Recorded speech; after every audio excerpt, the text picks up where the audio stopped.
My name is Marina, and I'm going to be a presenter today. I'm very happy that I could present because we have a new program, as you know. And CREATE means that we'll have to rethink our courses, what we teach and how we teach, and how do our courses fit into the entire new program for preparing future teachers. And today I decided to talk about the use of technology, but I also decided to show to you how it works. And luckily I have Alex here, who is a teaching assistant for the course where I use it a lot, which is a physics methods course. Alex will pitch in whenever she feels that she can say how we use it. And I would like to, okay, here it is. I would like to start with the definition of CREATE. And if you're like me, I honestly did remember the acronym. I remembered it because it sounds right. Yeah, CREATE is beautiful. But I couldn't remember what the words stand for, so I had to go back and look for it. And when I looked for it, the key word that made me think was reimagine, think again about what I want. And the other word that is alternatives. And when you think about teaching science, and I'm a science teacher, I think that a lot of us, and we just had this discussion with Kate in house today, that a lot of us teach the way we were taught. It is true, yeah? A lot of us were taught by lecture. Like, if to be honest, how many of you have been taught by lecture in your high school or university? A lot of us.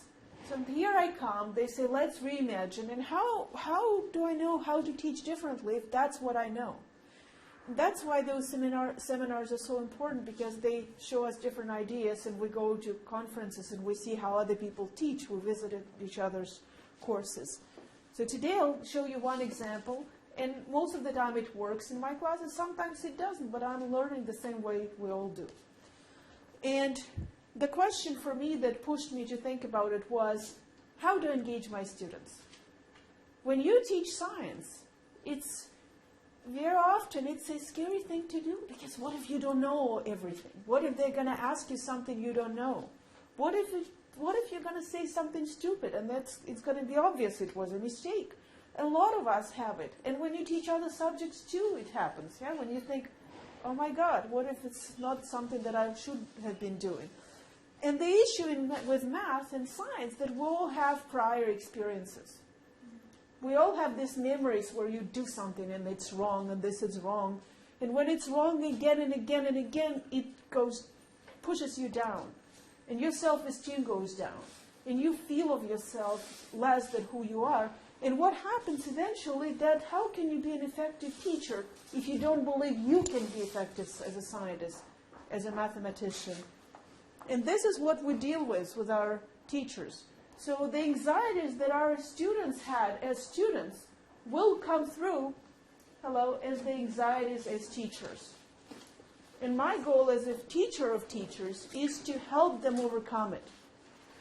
And thinking about it, I think I love technology, and I think how can I use it creatively fits with CREATE, but I don't have an acronym for creatively, it's just a word. How can I think creatively of teaching science if I have this technology? And for years I've been teaching undergraduate science, physics, and for years I've been using those things. And people think of engaging students in a large class when you have, for example, 400, 300, 200, it makes sense, yeah, because you give them clickers, please, and you can ask them questions, and they can vote and respond. The question is, do I need it in a small class? In my physics methods course, I have 13 students. In my other graduate course, I have, let's say, 12 students. You can say, why do you need that? You can ask, hey, Heather, tell me what you think about it, or Alex, or Samson. But there are issues with that, because very often if a question is hard, it might be embarrassing to stand at the front. Imagine if you are supposed to have a degree in physics. And I ask you, you know it's a basic question in physics, and you don't know. How does it make you feel? Not so good. And it's the last thing you want to do, the last thing you want to put people down. And I can tell it can happen in any class, in a French class, in a science class, in a math class. We want them to build confidence, to try new things, and not to be humiliated and feeling bad about themselves. So what solution do I propose? I use clickers. I like technology. They consist of two things. One thing is three things. Is the clicker itself. Another thing is the receiver. And I use the UBC clicker. The UBC, all of them agree to use this type. That's it. And actually, they have another version where they have something like a memory stick. The problem is you forget where you put it. So this I cannot misplace. That sounds ridiculous, but that's what it is. And the last thing is the software. Now, for me, a set of clickers of 20 plus costs me $1,000. I use them for give to the students, collect them back. One clicker is blue, so I know it's mine, and the clickers have those ID numbers. Do you see on the back? If you want, you can register your clicker so you know who the student is. But I also told the software that the clicker with my ID is my instructor's clicker. And this can go and start a question, finish a question, show a histogram, and do also presentation remote. So that's what it does. Now, we can say, okay, Marina, but in most classrooms, they will not have clickers. What do? There are options. And that's not my invention. I'll tell you in a moment where clickers came from. You can use colored cards, cost you almost nothing. You can use A, B, C, D without color. There are many, many ideas. You can use your students' fingers. You can say 1, 2, 3, 4, 5. I'm saying 1, 2, 3, and 4, and 5, and I can see right away what is happening. The difference between using clickers and those things, that my clickers will record what happened. And it's very helpful if, as a teacher, you can reflect later, oh, they had a problem here. But that's the only difference that I see, and I can do research with it easier. But if you do it for teaching, those cards are going to be as effective, in my view, as clickers. And it's not just my view. I have a paper by Mazur and Lasry about it. Clickers or flashcards, they didn't find the difference in learning, but it does make a difference for a teacher. Now, let me ask you where you are in terms of clickers. And here's how it works. You have to click on at the bottom. As a teacher, I will, oh, do you see this small thing on the top where it's written display? I just realized that this computer resizes, so I'm going to do it this way. I'm going to move it. Excuse me. Okay. Can you see it now better? So do you see there is a start, there is an end, and I'm going to do start. And you're going to click. And I know that 1 people is not sleeping, 4 people, 5. At least I know you're awake. Oh, sorry. I didn't see that. Okay, so you can see how easy it is. The learning curve for a student is 0. For a teacher, I would say it's 1, because you have to learn a little bit of a software, but it's nothing. After all the people had responded, I would click stop, and I will click this. And I have a fabulous background of where you are. And it's important for me because as a teacher of science, of English, of math, or whatever you want, knowing prior knowledge is super important.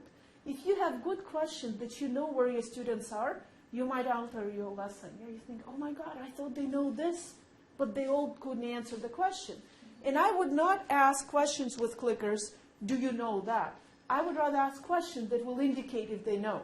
Because to ask somebody, do you understand? It's the most useless question you have ever heard. Do you understand this? How would I know if I do? Now, I would love to take credit for the whole thing, but I wasn't the person who invented this system. I would say Socrates did. He just didn't have clickers, but he knew how to ask questions. But the modern incarnation of this was done at Harvard by Eric Mazur. Eric Mazur has a fabulous website. I would recommend you all join. If you join his website, just look for Eric Mazur Physics Education Group. He emails people about new developments. For example, next I'll tell you in a moment what happens soon. But what he does, it's called peer instruction. And once again, I want to know if you have ever heard about peer instruction before. Sometimes people say PI. All right. Let's say all of you responded. And I can see now, that, okay, sorry. Oh, it was the previous one. I'm sorry. But I could go to the previous one, or I can ask you again, and probably some of you have. I know my students have heard about it, Samson, but some of you probably haven't. And what I want to emphasize, that it immediately gives me information about where you are. helps a lot when you teach. Now, the idea of peer instruction was that he realized that the students were really good at plugging in numbers. So he gives the test, they memorize the formula, they can do that. But as soon as he asked them conceptual questions, they did not require a lot of plugging in, but thinking. And zero mathematics, because people thought physics is all math. Yeah, plug in numbers and you're good. He said, no, my students can do computational things, but they don't understand what they mean. And if you think of Bloom's taxonomy, it means that you can do the lower level things, but at least as soon as it goes into analysis and synthesis, nothing. And he said, oh my God, if it happens at Harvard, does it happen everywhere else? And then other people started looking, and there are lots of tests in physics, and now in chemistry and biology for undergraduate, that they can test conceptual understanding. Not formulas, but how do you make sense of what is there? And people realize that we don't learn by lecturing. Now, people who teach learning theories will say, hello, like you should have read books. Yeah, we knew that. The problem is you have a huge inertia. Yeah? We read books about Piaget and about Vygotsky and about other people, and we know that people, you cannot just come, well know the phrase tabula rasa, you cannot just feel, I remember the teacher education, you have this very funny cartoon, yeah, a person with the head open and you're pouring stuff into it. It doesn't work like that. But you had to convince faculty members that, look guys, they don't learn by your beautiful lectures, because in pre and post tests help to do that. You have to have evidence. So to demonstrate it to you, before I go on, we're going soon to China in November for a conference, but in December at the same university, Samson, wanted to tell you guys, they're organizing a conference on clickers. It's the first international conference at Beijing Normal University. Yeah, that's so cool. We're going in November. I thought, can I stay for 2 more weeks for the second one? That's Eric Mazur is doing that conference. It just tells you how important it became now in China too. They want to change how they teach. It's fabulous. Yeah, it's wonderful. So the question is, how do you do that? Now, clicking doesn't take you time to learn. What takes time to learn is how to ask good questions. And we're going through that, Heather and Alex and I. We realize how difficult it is to come up with good questions that would really assess student understanding. And knowing that we're all here and we're all going to discuss it, I thought, what kind of question can I ask you that will show you what a good question is? And that is a famous picture of, you know who? Socrates, yeah, before he had to drink the poison. Asked too many questions, yeah, got punished. Yeah, sometimes it's good. I decided I'll ask you a question that you all are familiar with. And my students, we discussed that, so here's the question. And it's a totally Canadian question, because Monty Hall is from Winnipeg. He's still alive, Winnipeg. And if you heard recently CBC Laugh Out Loud, did anybody heard recently on CBC, Sean Cullen, does it tell you something, the comedian? He just joked about it. It was so fun. I thought it was funny. But the idea of this show is this. It's called Let Us Make a Deal. You have 3 doors, and you have a real prize behind one door. And you have 2 other doors with the goats, or something that you don't want. Maybe you want a goat, so something that you don't want. Now that is Monty Hall, and he's standing here, and let's say Heather is the participant. Heather says, I want to choose door number 1. Number 1 is on the left. I, as a host, know where the prize is. And I say, Heather, I will open one of those 2 doors that has a goat. Because I, Monty Hall, know where the goat is. And you, Heather, tell me, do you want to stick with your original choice, door on the left, or do you want to switch? Or does it make any difference? This is a real Canadian invention. Let's make a deal. We should be proud of that. Now, here's my question to you. If you were Heather, would you stick with your original choice? Or would you switch? Or it does make any difference.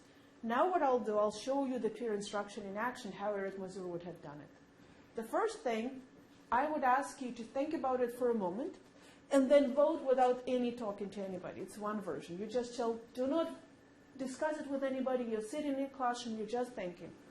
So I'll give you a minute to think about it for yourself. You cannot click. That's another thing. You cannot click unless I allow you, and it forces students to think, because otherwise they click immediately. Yeah? You ask a question, I'm clicking.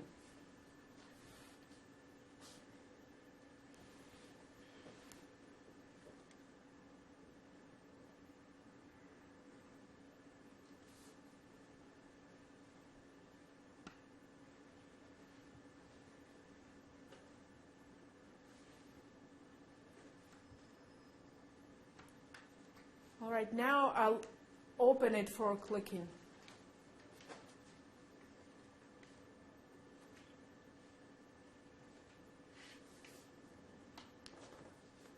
And now what happens is that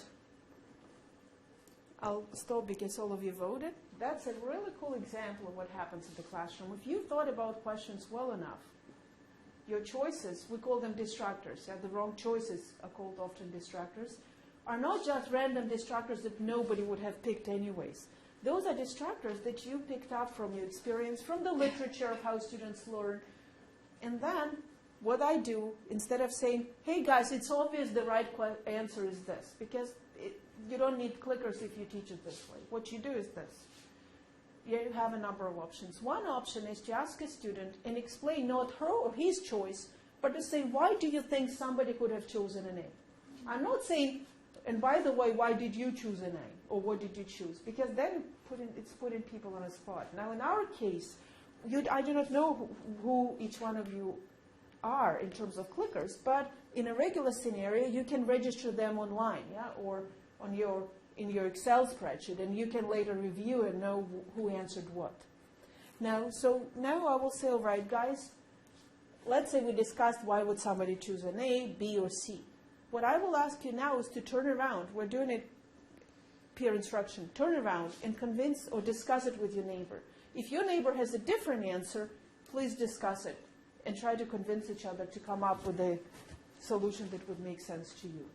All right? So I will give you a minute to turn around and discuss it.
You assume that the host knows something. I it doesn't pass twice.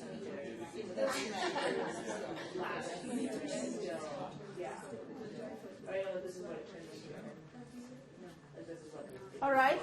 In a real classroom, we can decide maybe you'll give more time, because if you see they're all engaged in it, isn't it what you want, that people turn around and argue with each other and try to convince each other? And then what you can do, you can tell them, and now you can vote again and see what goes next. Do you want to vote, or do you want to see if anything changed? Okay, let's just try for fun to see if we have anything different.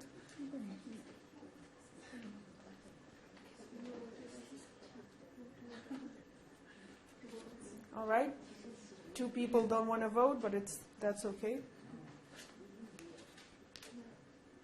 Okay, we're still pretty much confused, and the majority think it doesn't matter. That's all right, but it means it's a hard question. It's not an easy question. Now, do you want to know or not? Heather doesn't believe me. Oh, that's. Do you want to know how to think about it, or it doesn't matter for you? You want it? Okay. If you want to know one thing, I would recommend you. Yeah. So in the "it doesn't matter" means that, is this the question of I don't care? Or Oh, do what you it mean meant is, it has no effect? no, I didn't mean I don't care, because Okay. you always care about math and science. How can you ask me that? Of course. But silly Like, me, it's I'm the exactly. person. But so No, the it question means means that a choice switching or is not switching or sticking means the same irrelevant. probability. Okay. That's what we meant, sorry. Okay. But actually, what Anne asked me, it's very important. When you come up with a question, you think it's perfect, and then when somebody else reads it, oh, what do you mean? That's why when we working on our database, we read it 3 times, actually. Lots of different people, and we always try a person outside of your field. Because if you only speak to people who are immersed in your field, you speak the same language. So this question, first, what I would recommend you go on YouTube. It has a fabulous, with the right accent, very funny British, I think, accent explanation. But I'll just give you one hint. The right answer here is that you have to switch. And I'll tell you why. But I'll tell you my view, and you have to think about it more, because I couldn't believe it. Just bothered me a lot, this question. Because what are your chances to choose the right door, the door with the prize right away? It's 1 out of 3. Yeah? 1/3 is to choose the right door. Now, if you're not cheating, it's exactly 1/3. And if you stick with it, it's still 1/3. Now, what are your chances to choose the door with the goat at the beginning? 2/3. No, because you have 1 regular door, 1 prize, 2 goats, yeah? 2 goats, yeah? So the chance of choosing a goat is 2 out of 3. Does it make sense? Yeah. Because behind doors out of 3 you have a goat. If you choose a goat, which is the chance is 2/3, and you switch, you get a car. Because if I chose a goat, Monty will open the door where there is another goat. Because if I chose a goat initially, okay, I chose a goat. Which door Monty is going to open? Where there is a car or where there is a goat? The goat. So if I switch, I certainly win a car. But why doesn't he just go back to your first choice and open that goat? I do not understand what you...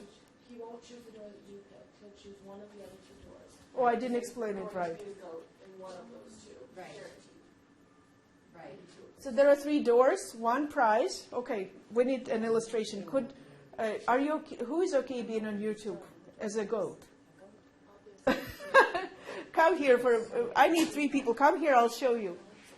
So we have those ladies, I apologize, those are my students, so I can abuse them, yeah? So those students are going to be, Kate, could you please come here? Kate is going to be the car, okay, whatever you want to choose. And I'm going to be Monty Hall, and Anne is going to be a player, okay?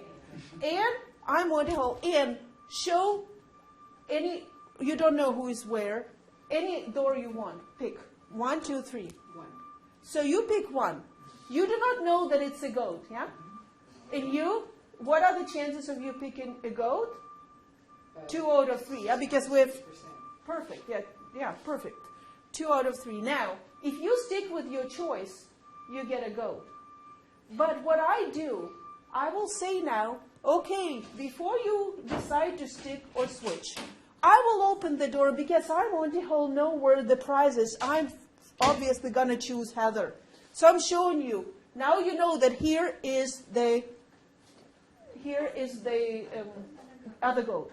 Now, if you switch, the only way to choose for you is going to be to have a car. And because the original choice was 2/3 or 66%, you're absolutely right. Then if you have a chance of 67% or 2 out of 3 if you switch to win a car. If you don't switch, your chances of winning a car is only 1/3, yeah, because... Okay, so what you're saying is you reveal that the middle is a goat. Absolutely. But this door is still closed and that door is still closed. But they're not equal. But they're not equal. Absolutely, and that's a very common difficulty because that is, you see, and imagine now if I came, thank you so much, you were perfect goats and cars. But what I'm trying to say is imagine if I came to you and I didactically proved to you that how it's done. you would have remembered the answer that you have to switch, but it would be hard for you really to justify it later. And what I'm trying to tell you is go online, look at the YouTube. It's a very, very cute YouTube. Oh, here it is. Perhaps I could add something that, see, mathematically, what is, if the chance of getting a good, that is at least in two of those, there will be a good. Yeah. So if you choose the first one, whatever the two that are remaining, one of them, so the switching needs, it becomes like 50% of the other two, which is a much higher chance that you get a good. Not that you'll get, but the chance of getting is much higher than that. That's another way of looking at it. And there are many ways. You're right, Samson. You can look at it in terms of looking at all the probabilities. And this YouTube is only, I think, 5 minutes. Very cute, very funny, very cute. But I'm just trying to say that engage in students in trying. And they vote. That's another thing. My vote matters. Even if I'm quietly sitting there, I still had a chance to express how I'm thinking about it.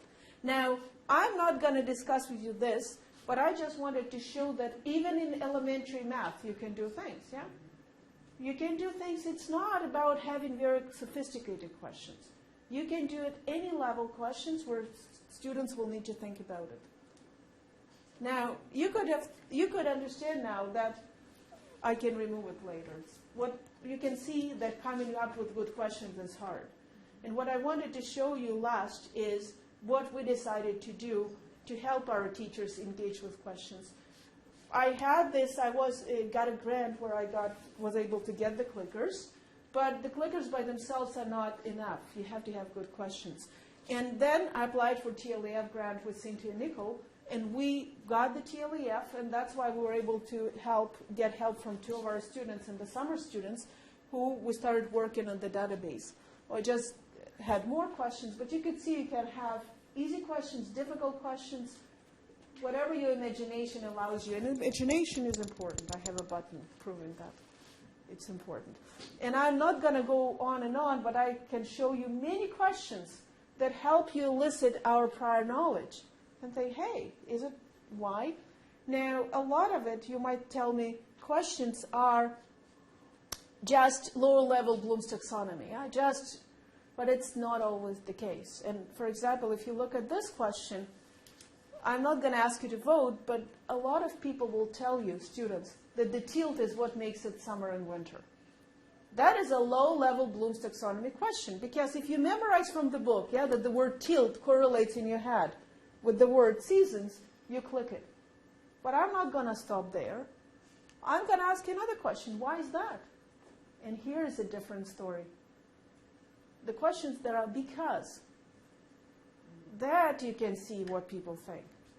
And what I'm trying to go into here is that the power of those questions is not just to have one beautiful question, but to have a sequence, to make sure that they got it and develop it for maybe simpler to more difficult ones. And the Monty Hall problem also, if you teach probability, it's an amazing opportunity to discuss probability with the students and have this game. So the reason that it's so important correlated with me, in the summer I read this fabulous book. I think all educators should read it. It's by Daniel Kahneman, who won a Nobel Prize in economics a couple of years ago.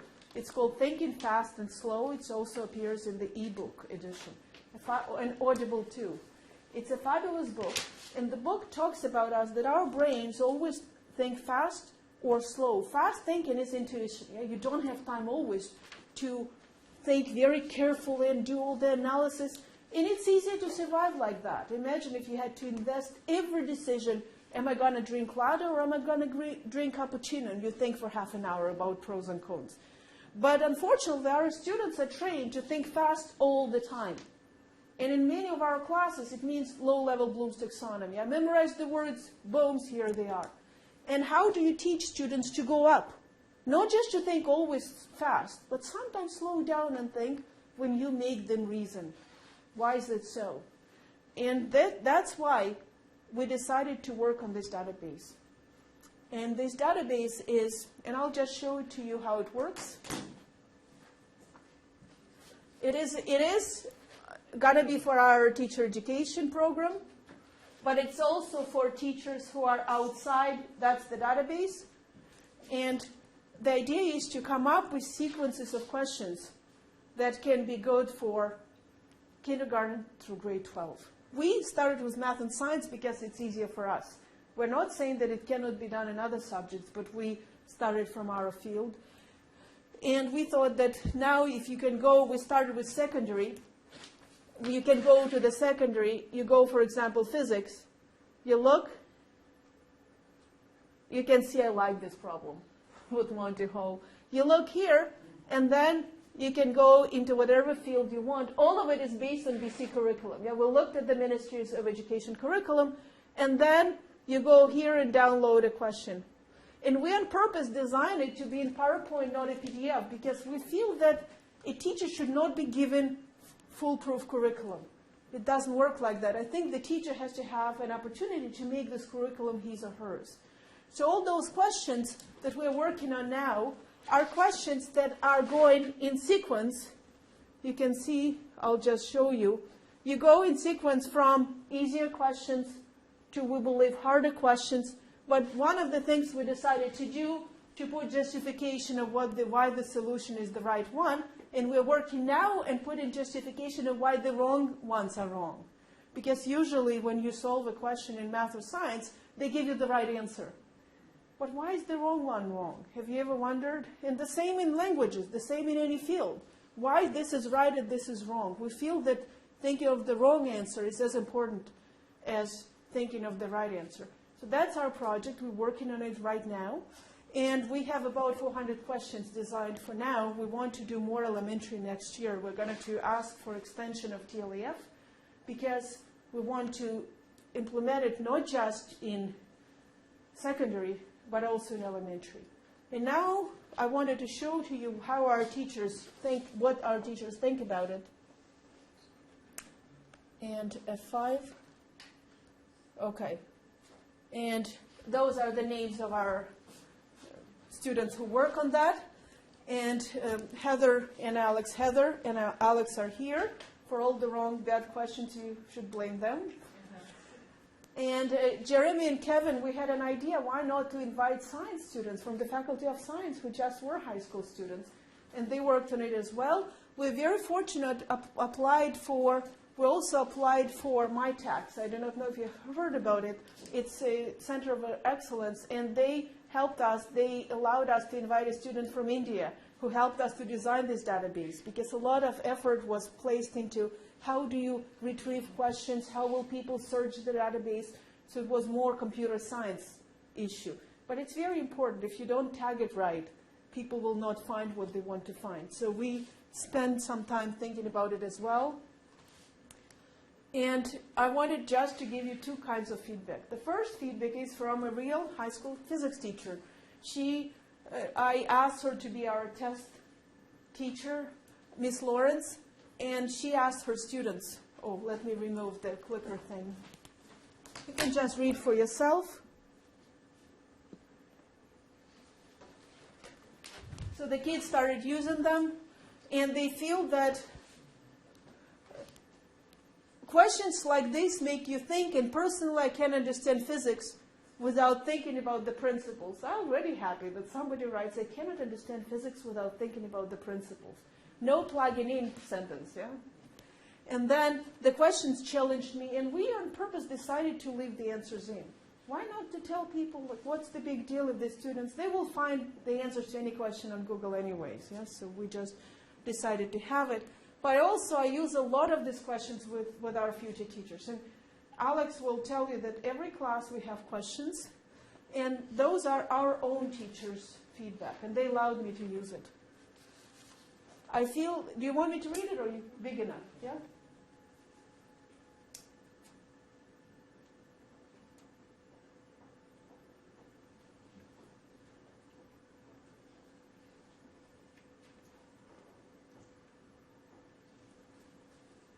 And Deep came from India, where there is always, she was educated in a very traditional way, and she's undergoing a big adjustment in terms of what it means engaged, what it means labs. She told me that they didn't have a lot of hands-on. Yeah? It was large classes, very didactic.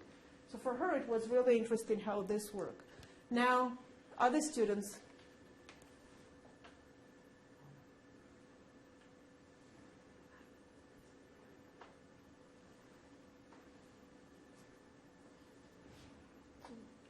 We use, I would say, it depends how many questions, but sometimes one question we can debate and discuss it for a long time. Now, I have to tell you the truth. One of the students, Benson, told me, and Alex is laughing because it's the truth. He said, after your classes, I feel I have to come home, tear up my degree. It's not worth anything. I have so many, and we discussed that as a beginning teacher, you realize how many holes in your knowledge there are, but realization, you want to learn. I remember myself, and I still have a lot of holes today, so it's not that we're perfect now. But I think this openness to learn, and now people are much more open to ask questions. Why is that? Don't just tell me the right answer, but how do you think this is different from that? Yeah. Something else with the clicker for me is that I have to commit. That's a very good point. And Absolutely. often I sort of indulge in a luxury of taking my time or letting other people do the work, and I'll just think about it. And this forces me to work harder, I think. And I think at the end of a class I'd be pretty tired, which is a good thing.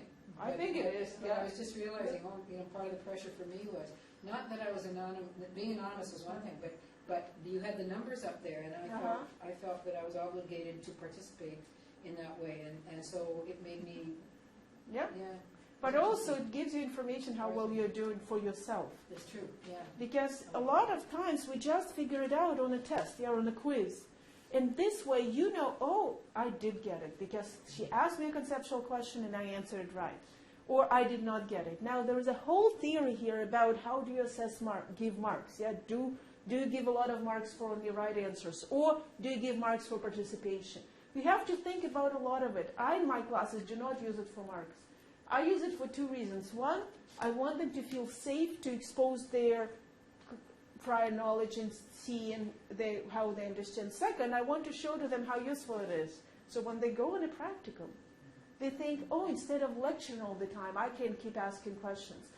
And the students, part of the assignments is to design their own questions. And I want them to design a sequence, not just one, but to go from earlier to identify a concept to go to higher level questions. Now, in our curriculum, they call it assessment for learning.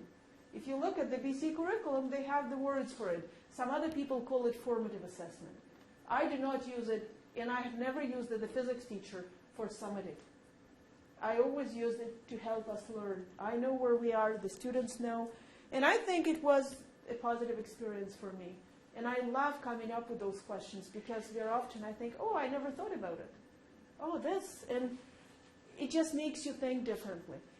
And I think it's an opportunity which is so easy to learn.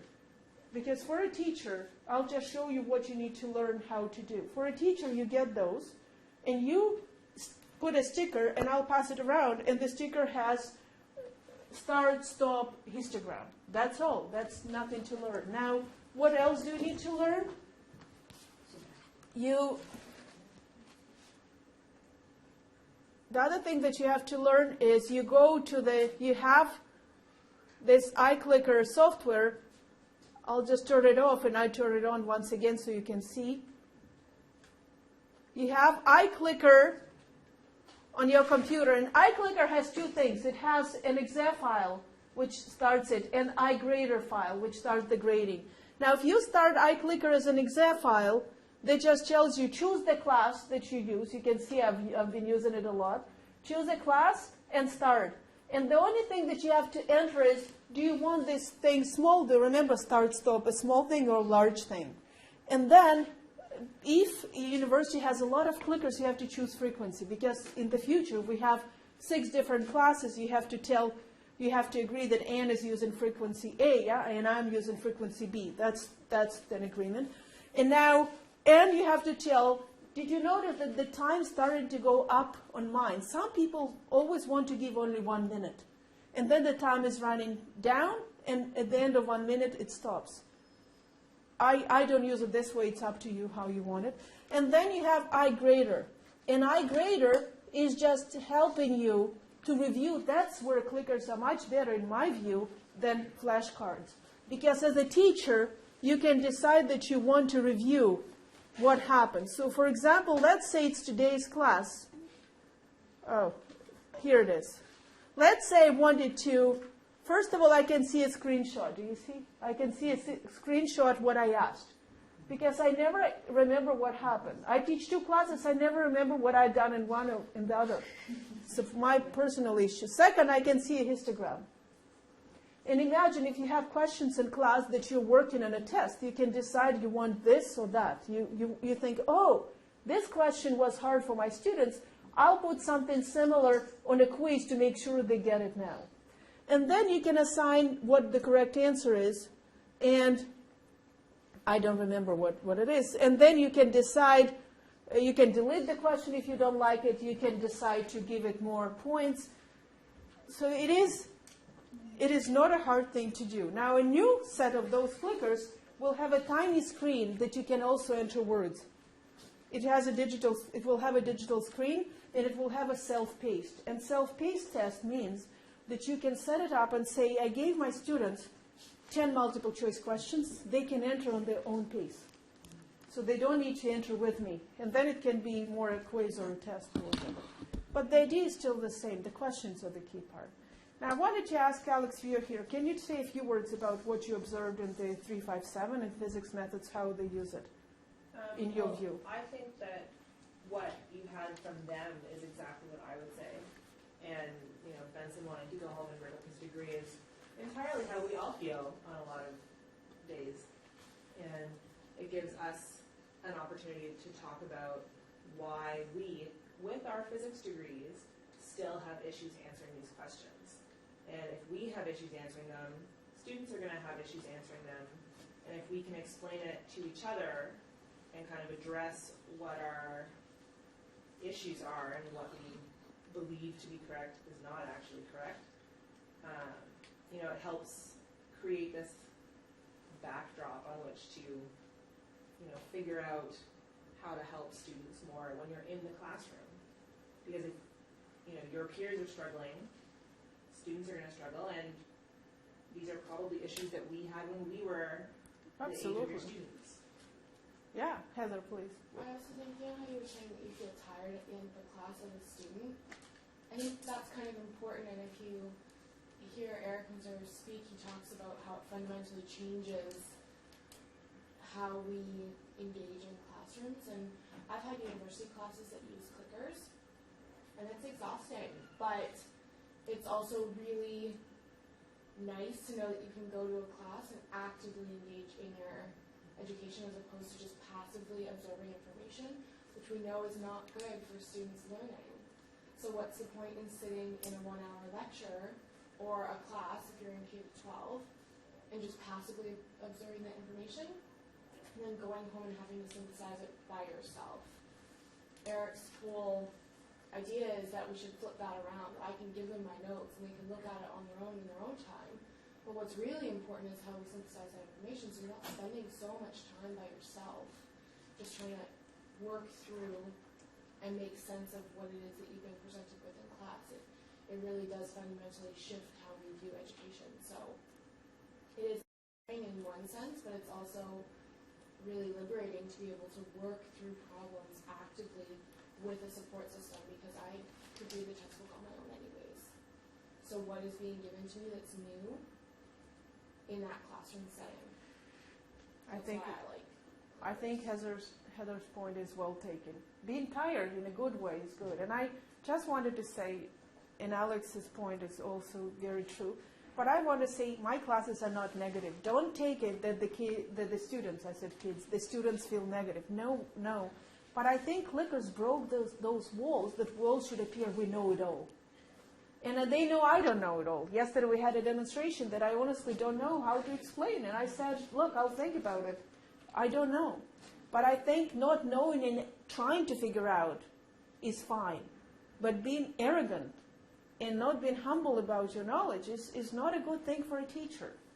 And like Heather said, remember, it was hard for your students. That's why the zones of proximal development of Vygotsky worked, because he was saying the students are much closer to each other versus a teacher who knows it all. But we are lucky because we're not the teachers who know it all. We know little, but we're always learning. And I'll finish with that. And if you have any questions, please feel free to ask. Thank you. Thank you. Any questions? Or please, just remind me your name, please. I forgot, sorry. I'm Tintin. Tintin. Yeah. Yes. Oh, yeah, of course, yeah.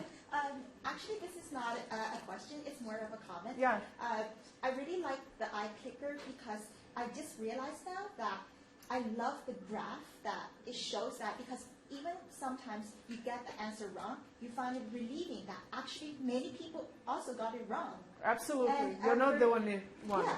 Yes. And whereas if you're raising hands, if you have students, if you call a student, and usually those students... But to tell you, if you do not show, this thing will still show you the percentages. So you can decide not to show the histogram. You just look here, A 30%, B 20%, and you can decide what you do. It's absolutely your choice. But I agree with you. We always feel that everybody else is smart, everybody else knows it all, and I'm the only one who doesn't. Good point. Please, Heather. I've also seen some really interesting ways to use clickers that aren't necessarily measuring knowledge and understanding. I've seen a professor use it for motivation. So the clicker's always on, and you buzz in, essentially, when you've checked out. When you've reached your max of being able to absorb new information and actively process it in that class.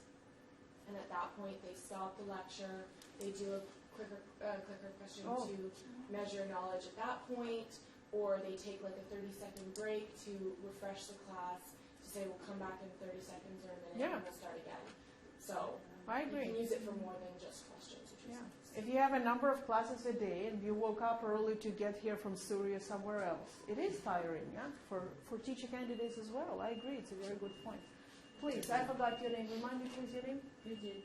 Bridget. I enjoyed the lesson. Thank you. And I see the use. The reason for that, I think I did want to focus on this particular system. I just needed an example. Because in the future, people will use cell phones and smartphones.